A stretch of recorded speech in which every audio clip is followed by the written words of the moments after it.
I was honestly shocked, but not so shocked at some of these. It's a mixed review. Humans only need 2 friends. We really only need 2 friends in life, and actually having a lot of friends is linked to depression and anxiety. Oh my God. I feel so validated. just by that one sentence. Oh Why? My God. Well, because especially recently, I've kind of been feeling that way. Just in instance, like relationships that I've had, and I've been trying to talk to people like my sister, right? Who, has a lot of best friends. Yeah. Or people who have a hard time making friends. Like I feel like I had a hard time making friends. In middle school? In middle school. And before that, whatever. I mean, you found me. Well, and also thinking like how it's hard to make friends as an adult, but quality rather over quantity. Yeah. And I've been trying to do that with a lot of things in my life, but I feel like friendships, it's kind of naturally happened over time where like I've streamlined. I feel like that's a big indicator of your 20s. I feel like 20s is like trimming the fat. Like really like trimming the fat of the parts of you that aren't actually you, trimming the fat of the relationships around you that don't serve you, trimming the fat of habits that don't serve you. I mean, like I feel like that's kind of what we do. I feel like it, like protecting your energy kind of thing. Totally. To have people around you who value what you value or value you as much as you value them. Yes. Ooh, we're going to get into that. No, totally. The power of no. No is a full sentence. Thank you. And I absolutely love that phrase. I'm tired of explaining myself to death. You know what? You shouldn't. Exactly. I tend to explain myself too. And I feel like it comes from some unearthed feeling of constantly feeling misunderstood. Yeah. Like needing to explain yourself. I'm but sure I that's feel linked like to some kind of trauma. I'm sure. You want to pull out your natal chart? We can talk about it. I got mine right there. I've noticed the people who want to understand you will show you that they want to understand you. And not that I don't think that you shouldn't go, try to give a reason for the things that you're doing and speak in a way for both of you, whoever, 2 people in a relationship, to have a mutual understanding. But I feel like when you get to that point where all you're doing is explaining yourself or justifying or even giving a reason why too much, you are like not respecting your own self. Yeah. And like the boundary that we don't owe people explanations. Anytime I share something with you is out of my own volition. It's not something I owe you. And that's the problem. People get entitled and they get comfortable in that cycle where you're constantly explaining yourself. So of course you're exhausted. Absolutely. It's emotionally draining. It's so emotionally draining. And I'm speaking to you like as I'm speaking to myself, I suffer from the same ailment. Oh, damn. I've only gone into one fact already. I told you I love facts. I know. Me too. Okay. Have you ever done your Myers-Briggs? Yes. What are you? Should we say it at the same time? I forget. Oh, forget you. Forget you. I know what I am. INFP. I could have said I believe. I am an ENTP. You're out of TP? I'm extrovert. You're so funny. Too soon. Excuse me. That just happened. I know. So. I don't know what it is. I have to get into the habit of checking the bathroom for toilet paper before I sit down. Yeah. But then I'm already sitting there and I'm like, no, you got to make sure the scene is safe before. Yeah. I do that in public restrooms, but I guess, you know why? I know what it is. Because I'm the kind of person that if I run out of toilet paper, I replenish it. So I just assume. You know what? I think all my friends from now on, you can only be my friend if you replace the toilet paper. I love that. If you don't replace the toilet paper, we're done. We were talking about this earlier. Toilet paper? No. Oh, like societal things? Societal. Yeah. Mm-hmm. The meter of how, what is it that you said? Of how civilized you are, yes. Or like the consideration that you have for those around you, depending on whether or not you return the shopping cart to its rightful place. Mm-hmm. And we both know which kind we are. Especially when I think the point of that whole thing though is that you do something, you do the right thing, quote unquote, the right thing, regardless of whether or not there are negative consequences or if anybody's watching you. Exactly. You don't lose anything by not returning the shopping cart, but by doing it, you display your willingness and ability to function in a society politely with other people. Can I say something? Of course. I'd like to amend the rule. I would like the rule to be, do you put the shopping cart back if it's late at night and there's no one around to watch you? When nobody's around, do you still put the shopping cart back? Exactly. You've yet to introduce yourself, by the way. Wow. Well, my name is Ariella Anastasia Salinas. Yeah. Born in St. Augustine, Florida, oldest city. Boo. Raised in Miami. Get the out of here. Raised in Miami, 305 till I die. That was a real brief intro, but that's all I need. They'll get to know me later. I remember when I went to college, I moved away to Fort Myers, 2.5 hours away, close enough, but far enough away as well. That I'd meet people at school and like, oh, you're from Miami? Cool. Yeah, I'm from Miami too. And we're like, oh, cool. Like, let's exchange numbers. And they'd be like, oh, 954. Bye. Excuse me. I thought you said you were from Miami. You from Broward. You from Broward. You from Broward. Fort you can stay in Broward. Yeah, you can. Fort Laddie Daddy, you better. Ooh. 954. Don't play that game. Yeah, don't. Bye. I see you. Yeah. I'm sure that happens in major cities. They're like, I was raised in New York, and like, they're really in Jersey. Lies. No, I said Newark. Okay. Wow. We both have ADD. You guys are in for a ride. Back to our facts. So I said you only need 2 friends. That's right. Having a lot of friends is linked to anxiety and depression. I can see that. And also having no friends is detrimental to your mental health, which I feel like Everything a lot of in people moderation. overlook. Yes. I mean, not everything. I'm not trying to do meth in moderation. That's messed up. Same. There are just some things that I'm like not interested in doing. That's why we're friends. We don't want to do meth. So people make an average of 400 friends in a lifetime. Oh, that's a lot, right? But are we considered? So I'm assuming there's a lot of that. I'm gonna get to that. The average lifetime of a person, 70, 80 years at this point. But out of 12 friendships, only one of them actually like lasts a long time. Yeah. Well, they also, and I don't know if this is a fact that you have on your page. If it is, I'm so sorry. It's okay. But you can take a genius. They say that the friendships that last longer than 7 years will last, are more likely to last the rest of your life. 17, baby. What? Yeah. We're past that. Our friendship is almost legal. You're funny. Okay. This, I feel like we all know this. We know this. The human mind can only have complete trust for somebody else once. Once it's broken, you can repair your trust, but you can never fully regain it. Is that with one person? Like per relationship. Per relationship. Gotcha. That per makes relationship. perfect sense. You can repair trust, but you can't fully regain it. Interesting.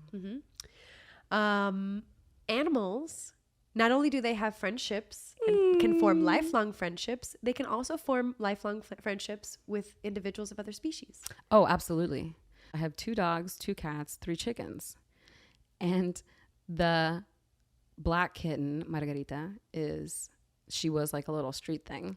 And she's all black, and Bane, of course, my boy, is all black. Bean. And he just adopted her as his little baby. Aww. And she's like, I'm a dog. This is cool. And like in the mornings, she will go and find him wherever he is in the house. She will lay between his paws and he'll bathe her. Aww. It's adorable. It's adorable. Love that. And sometimes, I know. And they're my blackies. So like those are my blackies. And then Mary Jane and Ziggy she's Stardust. Like mixed color. Yeah, she's Brindle is what they call it, Brindle. Right. And Ziggy is all gray, so they're the grays. But they're also like the blacks and the grays. The blacks and the grays. Oh. Interfamily. And even the chickens aren't scared of Jane at all. I didn't know you had chickens. So I can have 3 chickens at my house without a permit or anything. No rooster, because nobody wants an extra cock in the backyard. Okay. Psychologists believe that it is the friendship aspect that makes marriages last. I love that. Yeah. Our brain, this is really interesting, and they've actually done studies, and I read up on one of them. Our brain responds the same way, like our, what's it called? Our prefrontal cortex. Prefrontal cortex. Cortex. Prefrontal cortex. Prefrontal cortex. Prefrontal cortex. Prefrontal cortex. Okay, I got it. I kept wanting to say cotex.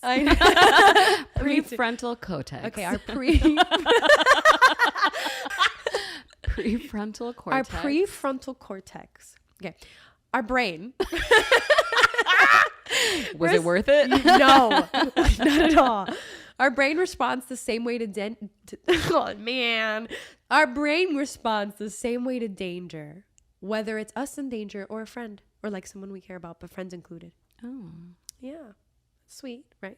that is sweet. Your friends can influence your weight, which makes sense. Which makes sense. You with are who you the surround previous yourself with. fact as well. Right.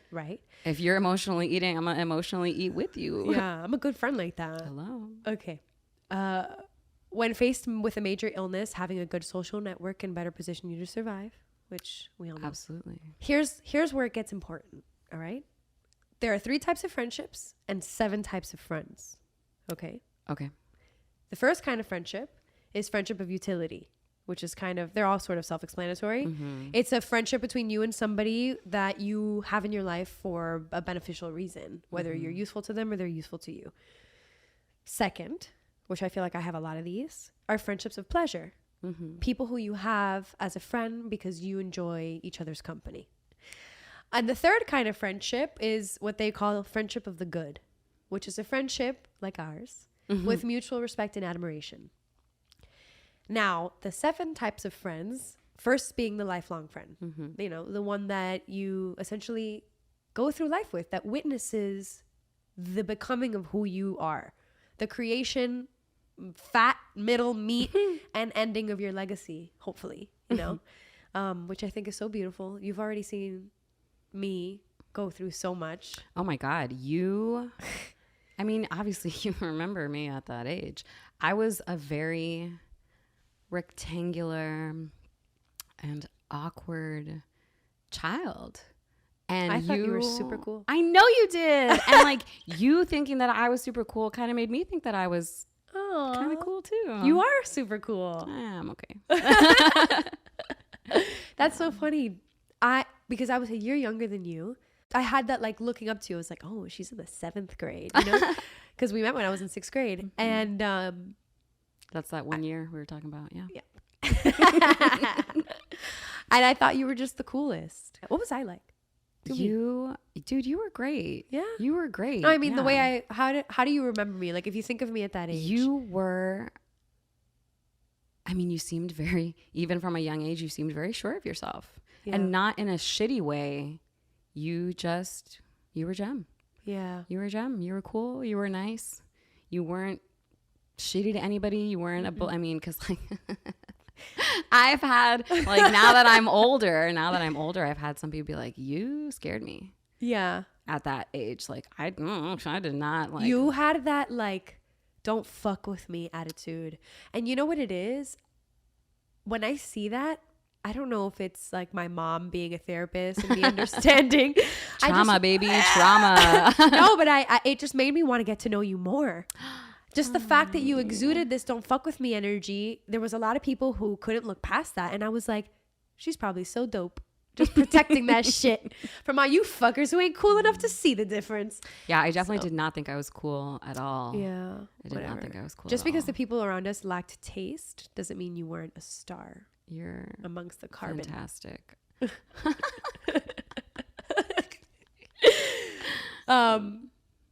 Yeah. You were my hype man. Yeah. The original hype man. Good. Forever and ever, bitch. Mm-hmm. So after lifelong friends, best friends, which I understand. I've had periods of time where I've had a person for a few years be like my best friend, the person that I speak to about. We've all had several best friends. Yeah. You and I have had a multitude of best friends. We've been together through multiple best friends. Exactly. And those relationships are extremely meaningful. Absolutely. They're completely valid and valuable. Yes. And they were your best. These people were my best friend when they were my best friend. For sure. But for some reason or another, you go your separate ways. People grow apart. Yeah. You start having different interests. And then you realize that when you're trimming the fat, that you just don't have so many things in common anymore. Yeah. And that's cool. Or you start realizing, wow, I'm kind of drained after we hang out or after we interact. Like, that didn't really feel good. Right. And I think a lot of people, it's hard for people to put their finger on that feeling. And I hate to say, like, let a friendship die, because that just sounds really harsh. Let it transform, maybe. But exactly. Yeah. Let it transform. Because I mean, of course, we all have people that we're no longer friends with, but it's not that we wish them bad. No.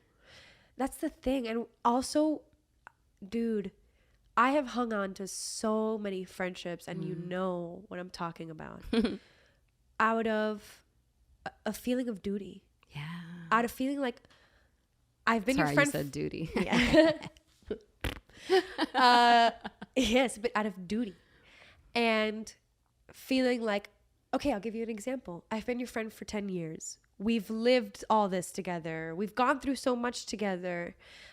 I have to keep being your friend. And I've kept people in my life, in my inner circle, given them access to me when they were no longer serving me. When before I was ready to like you said, let the friendship transform, the friendship had already transformed for them. They were no longer showing up in my life the way that they once were. And that doesn't take away from how they showed up in my life at that moment. It just means it's changed. Yeah. Exactly. Sometimes I wish I was a robot, because I really wish I could just do all the things that I want to do, and I don't give myself the grace of, you're just a fucking meat sack human. Meat sack human. Yeah, you suck. That sounds like bleed somewhere. Sounds like a new clothing line. I just feel like the evolved version of a human, or humanoid, or whatever it is like blood, feces, urine. Ugh, you're so primitive. Bodily functions, we avoid those. You're practically a single-celled organism. Exactly. Yes. Do you even put the shopping cart back? I love that. I love that. Launching.